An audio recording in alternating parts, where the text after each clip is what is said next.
Hello, family. This is Mr. Lavelle, and welcome again to another One Mic episode. And today we have our very own Monica.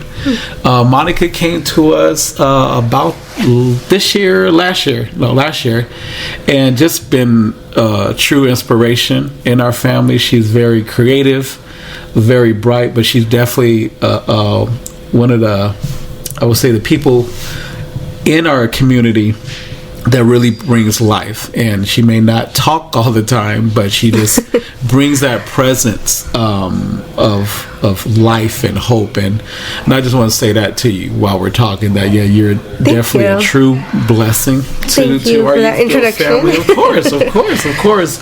And so I just wanted to let you know that you are, like I said, and you don't even have to say nothing, just your presence. I appreciate that. Thank you. Yeah. And the students say that about you as well. Oh, yeah. It's nice to know that. Yeah. So what I have Monica here, we're basically kind of talking about it's all about you today, Monica. Okay. It's all about you.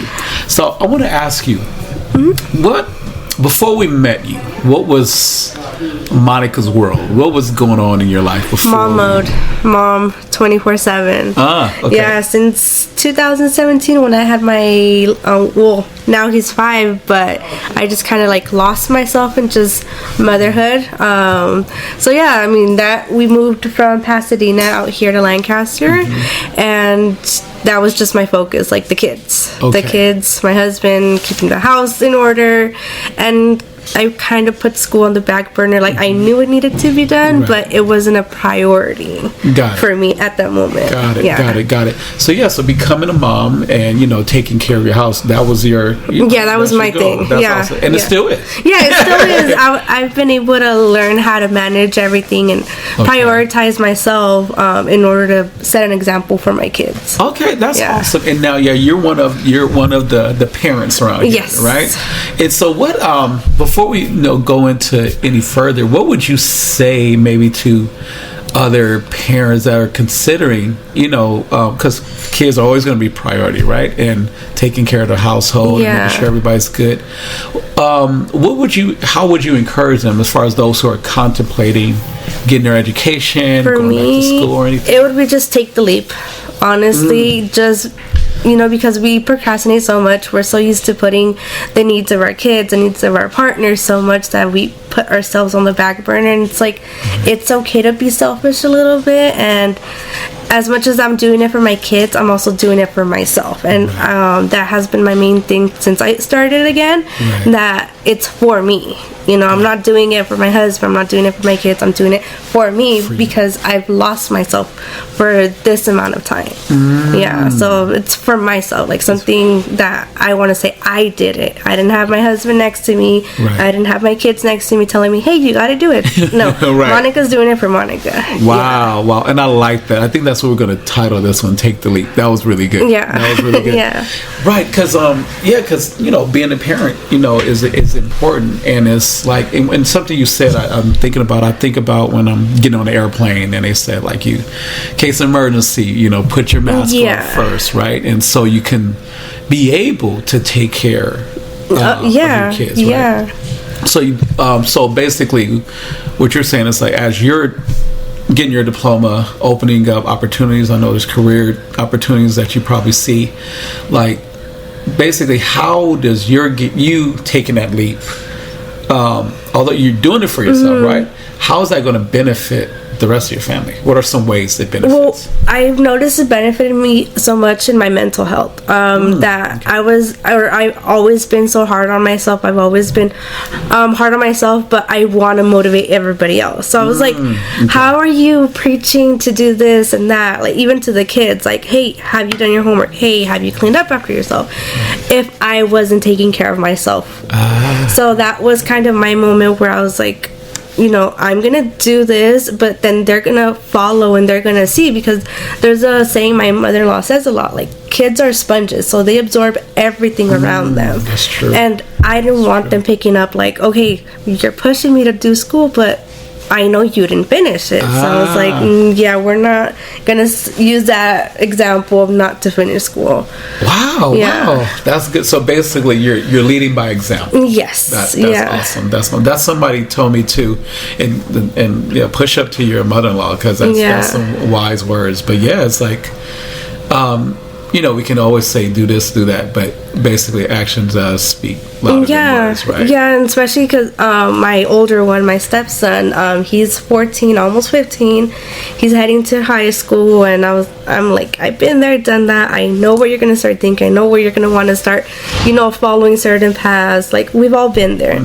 But I just want to show him that, okay, my mom is pushing herself, even though it's late, but we're all getting up in the morning, getting ready, and it's not just, she drops me off and off back to the house and back to sleep. No, showing them that I'm also showing up to school. That's awesome. That's really good. That's really good.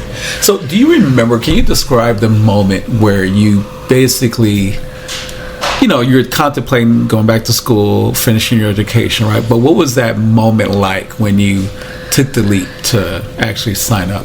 For me, it was, I had tried finding continuation schools in the area, and I had found one out in Lancaster, but I don't know if it just wasn't the right fit in the moment, because it was when my little one was still a baby. I had to carry him around everywhere, and in order to get accepted into school, I had to do a test or something like that, but I couldn't take him with me, and I didn't have a sitter at that time because it's just us out here.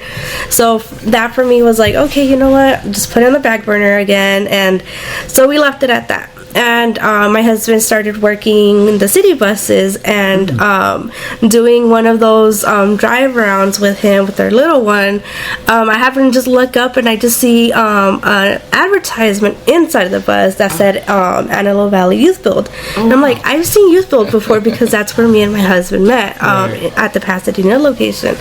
And then from there, I was like, okay, I know kind of what Youth Build is about, so I was like, let me reach out to them and see if it's under the same structure that the one that we knew about. And I reached out, and that's when Miss Pia was still here. And I enrolled, and it was pretty easy going, but I was still struggling because I was at the beginning of last year, and my little one at that time, being a mom, he wasn't still full time in school, so it was only 2 hours, and those 2 hours that come, I couldn't get much done, so then I kind of put it on the back burner again. And then this past September that he started school full time, that's where I was like, you know what, okay, this is my time. He's now at school from 8 to 2. I'm gonna use that time wisely, because it was either that or find a part-time job, to keep myself busy. But I was like, yeah, money's nice, but I'm like, I want that diploma. I'm almost at that age where I'm no longer gonna meet the requirement criteria. So I was like, this is my moment right now. And that's what led me to Youth Build. Wow, that's awesome. That's awesome. And push up to Ms. Tupea, and to yes, for making that decision, right? How have you been?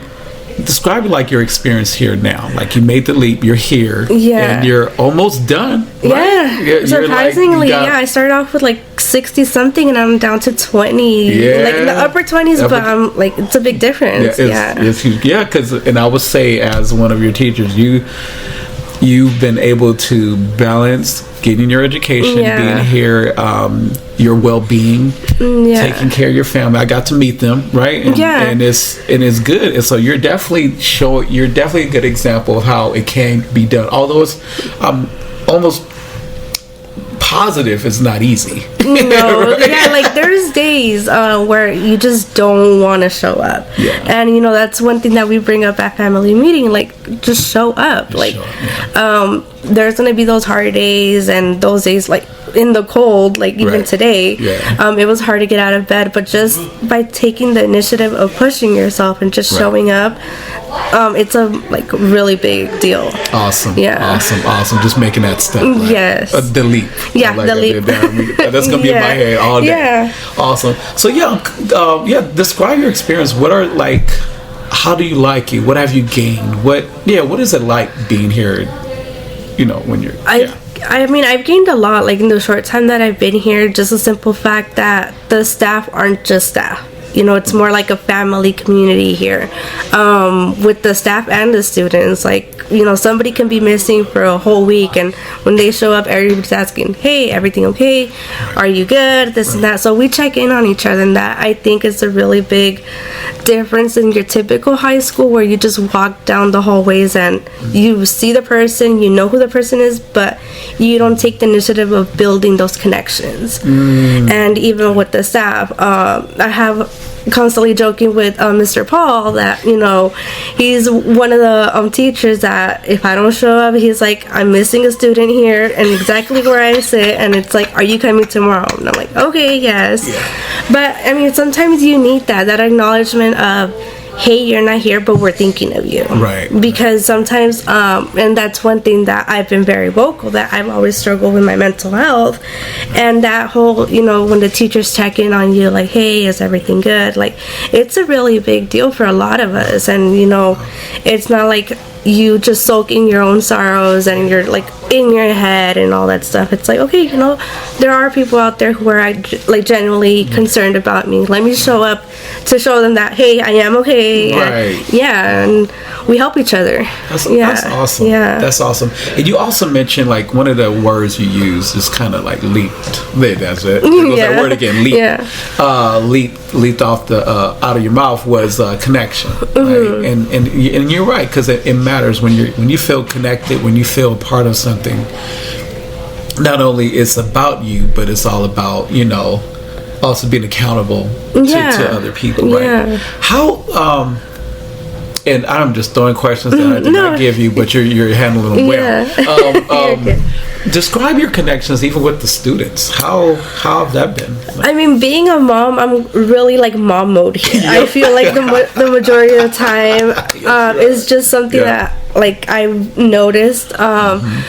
Just like I noticed that this year, 2023, is 10 years since what would have been my graduating year. Oh, wow. So that for me is like, wow, a big thing. Right. So awesome. It kind of put things into perspectives where, like, okay, better late than never. I'm here. I'm going to do it. I'm going to still graduate regardless. Like, I'm not viewing it in a negative way where, like, oh, I didn't graduate 10 years ago and I'm barely doing. I could have, but I'm not deciding to take that mentality. Instead, I'm, that's one thing I do a lot with Jesus, one of our students here, that I'm like, hey, been there, done that. Like, it's okay. Do your chit-chatting, this and that. I'm like, but get your work done. Like, have you done your work? Have you turned in your APT? How are you doing with that?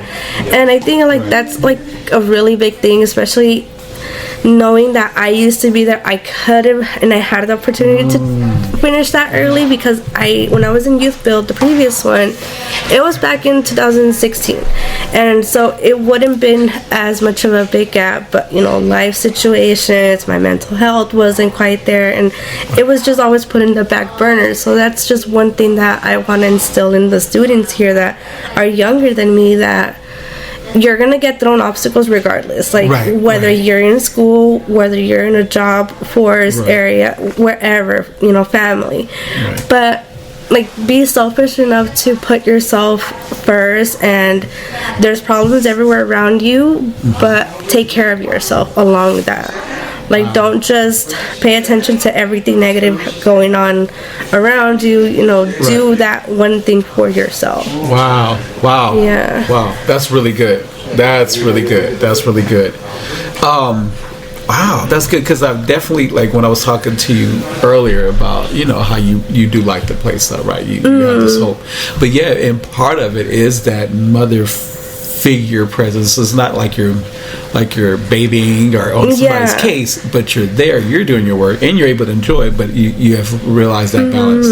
We had a conversation in class yesterday about, are you looking in the rearview mirror of life, or are you looking through the windshield? Through the windshield. And what you have done is, like, you're able to look at the rearview mirror and learn. Yeah, I mean, it's important to look at both. Yeah, like, even when you're driving, you gotta look both ways. You gotta look front and you gotta look behind you. Right. Because you just never know what's getting thrown at you, just like when you're out driving, you never know how the other person is driving. Right. So that's kind of, and even, little fun fact, I've been in car accidents, so I kind of like understand that whole concept of like, you gotta look everywhere. Like, don't just be so concerned about yourself, be concerned about what the other person is thinking, what the other person is doing. Right. Yeah. That's awesome. That's a really good object lesson, right? For life, right? Oh, yeah. Awesome. Now, I want to go to something, too.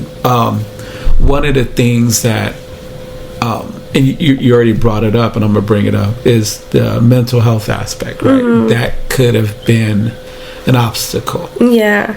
So you want to speak to that? Yeah, of course. I mean, and that's one thing that it still is an obstacle. When I started here, that also took another leap where I paid attention to my mental health a little bit more in the aspect of when Miss Erica was here, she was nice enough in what she does, and she helped me get the resources, and now I know where to go to get those, when you're in crisis, and those places, and they're very important to know, especially if it's somebody who's struggling with that, or even letting people know, like, it's okay to not be okay, and we get so much thrown at us, and we are expected to, like, you took on that responsibility, so like, you got to deal with it, and it's not necessarily like that. Like, everybody copes differently, and that's one thing where even in my marriage, like, it's a struggle because I struggle with mental health, my husband doesn't, so him understanding that, it's like, I just tell him, just be present, right? You don't have to understand what I'm going through, what I'm thinking, because half the time I don't even understand it. right. But it's That's just good. being there. That's good. Yeah, I'm like, just letting me know that you're there, and same thing with the students. If somebody's having a bad day, like, just let them know, even if it's at a distance, let them know that we're here for them. That's good. Yeah, that's good. And I appreciate you have so much wisdom at such a young age. It's like I don't know we're doing the podcast, but you're definitely spitting some awesome wisdom, and I appreciate, because we all need it. The older, younger, those who are coming up, we all need to know that, because especially with the mental health, like in our community, sometimes I'm not crazy. It's very taboo. It's not like spoken about. Like even with guys, like, they're supposed to bottle up their emotions, and that's one thing that I tell because I have two boys. I tell them, like, you gotta vocalize what you're feeling, what you're going through. You're struggling, you gotta let us know, because I don't know what's going on in your head, just like you don't know what's going on in mine. Right. But if we communicate, you're not going to get punished for communicating. Right. You are valid, and it's okay to feel like you're off days. Right. Yeah. Right. Because even as adults, we get those days where we just don't want to do anything. So now, let alone a 5 or a 14-year-old. Yeah. Right. Yeah. No, that's good. And I'm really glad that you're telling them that stuff early, because people like me, we discover these things like, I could have dealt with that earlier. That's a really big thing, because me at my 27 years, I'm still learning how to deal with my past traumas while teaching my kids not to hold on to traumas. Wow. So it's like, I'm basically at that point where I'm the one who decides to break those chains, and it's hard. I love it. I love it. It tests us, but just gotta do it. Wow. And that's being a leader, and that's one thing we try to push a lot here. It's like, it's really about you being a leader, and for you to take that, like, this chain is broken here, this pattern is going to be broken. Man, that's like, in family, those of you who are listening, a lot of this is just kind of coming off. None of this was really prepared. We had some things set up. I know. But this really, oh my God, this is so good, because that's what we want. Because I know, as a parent, you always want I don't want my kid to have to deal with this, and that. But it's up to us to, like, no, this is the knowledge I have now. I'm like you said, I'm putting the mask on myself. I'm going through it myself, so they don't have to experience it. And then the lessons I'm learning, they can learn it earlier, and then their well-being is and that's awesome. Been a really big thing because like my older one, he's not biologically mine. So when my husband was in the relationship with his with his son's mom, they had their ups and downs and everything, and them not knowing caused a lot of trauma onto the little one. Me and my husband being married, we got thrown that responsibility because the mom just wiped her hands clean. I'm out of the picture. It got too hard, and she just walked out. So now we have him full time, and then that's where I told my husband, I'm like, we need to really pay attention to this. When we got together, I was the one that pushed my husband, like, he needs mental help, like, to guide him through what he's going through. And it's sometimes a struggle because we're raising a child that has generational traumas, and then we're raising another one that has both mom and dad in the picture.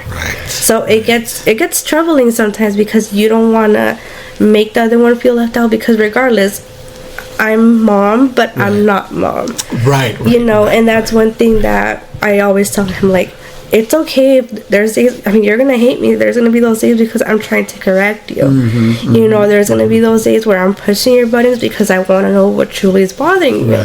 And something that both me and him were really tight in that aspect, where we talk about each other's struggles, and I don't sugarcoat it with him. I let him know, like, I've been through it too. Like, I come from divorced parents. I know what you're feeling, even though you don't see it. And it's just like same here at school. Like, just because we don't see or we don't have labels of what we're going through doesn't mean we can't understand you, or we don't have something that we can, give you advice on. Yeah, this is fantastic. And I really believe this is going to help, some parents, especially again, I'm going back to that term, take the leap, because taking the leap, we're talking about getting their education, but also taking the leap of breaking cycles and breaking patterns. And like you said, it's not like it's an easy thing. When you're taking a leap, there's a cost. It's going to be some tough things. You're gonna have to open up. It's gonna be tough, but the end result is better. It's more life. There's more peace in it. Awesome. So what is on the horizon for you? Like, you're almost done as far as this chapter. I don't know, it's still undecided. I come back and forth to what I want to do career wise, but then I also look at, like, realistically what is available there for me. So I don't know, I'm like, as of right now, maybe leaning towards getting something in the real estate possibly. So like just getting that under my belt, because my husband's family, they do a lot of house flipping and kind of like a family business type thing where but other than that, I don't know, maybe possibly even come back hopefully to Youth Build as a staff or something. That'd be really something cool to consider. I feel like the short time I've been here, I don't want to quite close that chapter yet, but we'll see. No, that's good. I like that. And then the ones who push up to Abraham, he's not here anymore, he's working somewhere else, but he told me during the interview, he was like, I'm gonna work here one day, and it's like a few years later, he was literally here, working. And that's one of the crazy aspects, because even in just your typical regular high school, you can't wait to leave. But because of the connections we build here, and it's not just a school to us, it's like we don't want to leave half the time. It's become more of a comfort place for many, I believe, here. And that's good to hear, because that's, we definitely, that's part of what we want to do, is create that kind of atmosphere, right, of love and respect, right? All right, awesome. And I can see you, because I'm gonna brag on you a little bit more. But yeah, like this girl is super creative. Thank you. And she's good at photography. You actually won the competition with the other. Yeah. So that was really good. Didn't know I was gonna do that, but yeah. Yeah, it was good. And it was you, the one that, like, hey, I saw that you guys posted it. And I was like, okay, I'll try it. Yeah, she even did it in a way that I actually came out okay, and she works magic even with without Photoshop. But some final things.